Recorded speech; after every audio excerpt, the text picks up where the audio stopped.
Fala pessoal, tudo bem? Gostaria de repercutir aqui com vocês três notícias que foram destaque nesta terça-feira. Você já encontra esse conteúdo lá no gurudoscarros.com.br e também mais análises e informações sobre o mercado automotivo brasileiro e também internacional. Então vamos ao conteúdo. Então, começando aqui, amigos, pelo início da comercialização da linha 2025 da Nissan Frontier, que então chega ao mercado com uma discreta redução de preço e também uma evolução pontual aqui para o design da versão intermediária Attack. Então, como você já encontra lá no site, né, a redução média aqui nos preços da gama Frontier 2025 ficou em 3,7%, como a Nissan destaca. Eu preparei aqui também para o site, né, uma tabela com um resumo aqui dos preços então da linha 2025 da Frontier, que então parte aqui de R$ 242.790 na versão S e atinge aí R$ 307.990 tanto na opção Platinum quanto na Pro 4X. A Nissan que adota, né, uma estratégia em Y ali para as configurações topo de linha da Frontier. No caso aqui, a opção Platinum tem um apelo mais sofisticado, orientado até ao uso urbano, né, com mais detalhes cromados ali na carroceria, enquanto a configuração Pro 4X traz ali um apelo mais orientado ao off-road, com um visual mais robusto. Falando aqui então da configuração Attack, então basicamente, né, o que ocorre? A picape ganha então uma nova moldura lateral aqui nos paralamas, né, semelhantes às da versão topo de linha Pro 4X, como a Frontier destaca, e o para-choque traseiro agora é preto. Já o dianteiro aqui, né, recebe alguns apliques aqui em preto, que fundem então a peça aqui com a grade, né? Mostrar aqui para vocês o detalhe. Então esse aplique em preto aqui, né, une, por assim dizer, o para-choque aqui com a grade, e no destaque aqui também as molduras então aqui para os paralamas, né, que ajudam a criar então esse visual mais robusto aqui para a Frontier Attack, assim como os novos grafismos, né? A gente tem também aqui uma foto, né, uma imagem aqui da lateral, a gente consegue observar de uma maneira melhor, né, esses novos aqui paralamas, e gostaria de mostrar aqui também uma imagem então do para-choque traseiro, que como a gente conferiu ali na matéria, né, ele agora é preto. Então um destaque aqui, né, pelo menos uma evolução aqui para a configuração intermediária da Frontier, também uma discreta redução aqui nos valores da picape, que já ajuda aí do ponto de vista comercial. Vale destacar como pontos importantes, né, que a Frontier, pelo menos por enquanto, é a única picape média produzida aqui na região a oferecer então 6 anos de garantia, né, no caso a Frontier que é produzida lá na Argentina.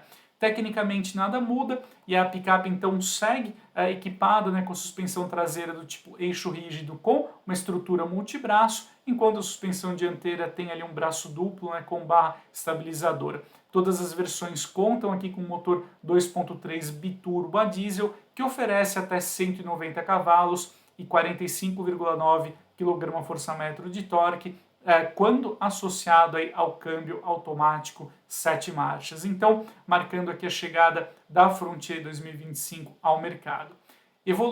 Seguindo aqui no nosso próximo tema, eu gostaria de falar então do lançamento, da estreia, né, da série especial Legend Black no portfólio do Pajero Sport. Essa série especial será limitada a 200 unidades e torna-se a configuração topo de linha, né, do SUV, custando R$ 415.990, é um preço bem salgado para o Pajero Sport, que concorre ali na mesma faixa de mercado do Toyota SW4 e também do Chevrolet Trailblazer. Particularmente falando, eu acho que o Chevrolet Trailblazer traz aí uma proposta bem interessante, bem competitiva em relação a esses dois modelos, de um preço também consideravelmente mais acessível. Mas como novidades então, né, como o próprio nome indica, né, então a série especial Black aqui, né, ela apela aí para o visual escurecido para trazer um estilo mais sofisticado aqui ao SUV. Então a gente tem aqui a grade frontal, né, escurecida, bem como as molduras dos paralamas, a tampa traseira, os estribos laterais e as maçanetas, né?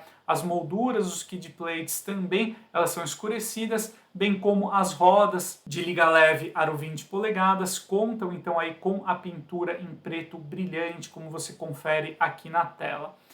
Vale destacar, né, que o interior ele segue aqui, né, adotando ali então o revestimento na tonalidade marrom, porém algumas partes aqui da cabine, né, como aqui as molduras centrais do console e também os puxadores de porta, eles recebem então acabamento em preto brilhante. Em termos aqui de conteúdo de itens de série, vale destacar aqui no caso do Pajero Sport Legend Black, a presença do sistema de som com 8 alto-falantes e 510 watts de potência, o painel de instrumentos digital e a central multimídia aqui com tela de 8 polegadas e suporte ao sistema de espelhamento Apple CarPlay e Android Auto sem fio. O Pajero Sport, que chega aqui ao Brasil, né, com motor 2.4 turbo diesel de 190 cavalos e 43,9 kgfm de torque. Esse motor trabalha em conjunto aqui, né, com o câmbio automático de 8 marchas. O Pajero Sport, que conta, né, com um sistema de tração 4x4 Super Select, que traz ali, né, reduzida, e também um modo aqui off-road, né, que otimiza então as respostas do motor, transmissão e sistema de freios para o uso no fora de estrada. Então, mais uma configuração aqui interessante, né, para o Pajero Sport, que conta aqui também com um bom nível de assistência à condução, trazendo ali os principais recursos, né, como por exemplo o monitoramento de pontos cegos, piloto automático adaptativo, entre outros itens.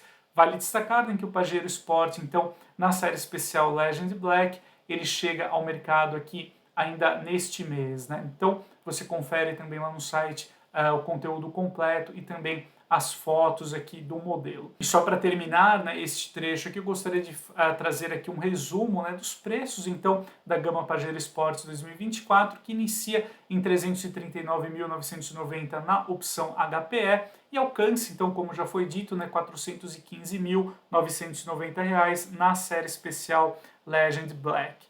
E o terceiro conteúdo que eu separei aqui para conversar com vocês foi uma interessante pesquisa realizada pela American Automobile Association, então que indica, né, uma queda por veículos elétricos nos Estados Unidos e o espaço cada vez maior que os automóveis híbridos estão ganhando por lá, né? Então, como a gente confere nessa imagem, né, divulgada aí pela AAA, então neste ano, agora em 2024, apenas 18% dos participantes aí da pesquisa, eles disseram que é muito provável ou provável a aquisição de um automóvel elétrico, seja ele novo ou usado, enquanto a participação do público que diz que é pouco provável ou é totalmente improvável, né, a aquisição de um automóvel elétrico saltou aqui para 63% em 2024 contra, por exemplo, 51% em 2022, né? Então é interessante, né, que o responsável, que o diretor de pesquisa automotiva da AAA, ele analisa, né, que quem desejava um carro elétrico já possui um aí na garagem, enquanto esse grupo restante, né, ainda considera como alguns obstáculos significativos para a adesão desse tipo de veículo, o custo mais elevado, a dificuldade, né, por exemplo, de efetuar a recarga e também a ansiedade em relação à autonomia, né? Então você ficar aí na rua, né, com um carro sem a possibilidade de efetuar uma recarga. Inclusive aqui, né, 3 em cada 10 entrevistados aí mencionaram também a impossibilidade de instalar um ponto de recarga na residência, o que dificulta bastante a adoção, né, e também a facilidade ali, né, para o uso de um automóvel elétrico. Então, com isso, os carros híbridos estão ganhando a preferência do público norte-americano que considera, então, a aquisição de um veículo eletrificado. Segundo aí a pesquisa, né, 1 em cada 3 adultos afirmou estar muito propenso ou propenso a comprar um carro híbrido, né? Eu acho interessante que essa constatação, então, da pesquisa que eu apresento aqui a vocês, a gente já pode traçar aí um paralelo com o mercado brasileiro. Por quê?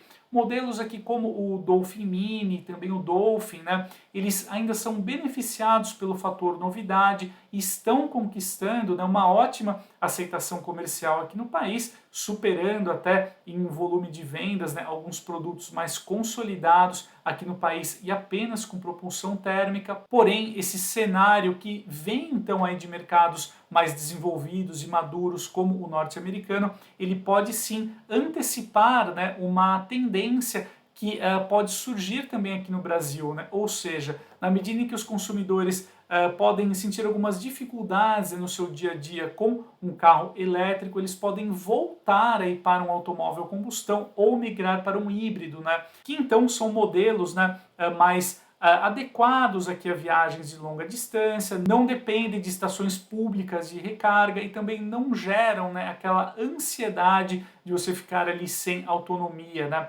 Essas são as razões, pelo menos lá nos Estados Unidos, figuram, né, como as principais para a migração, então, dos automóveis elétricos para os híbridos, pelo menos nesse cenário aí desenhado na América do Norte. Então é uma informação interessante para acompanharmos como esse cenário aí da adoção dos carros elétricos também vai se desenvolver aqui no Brasil.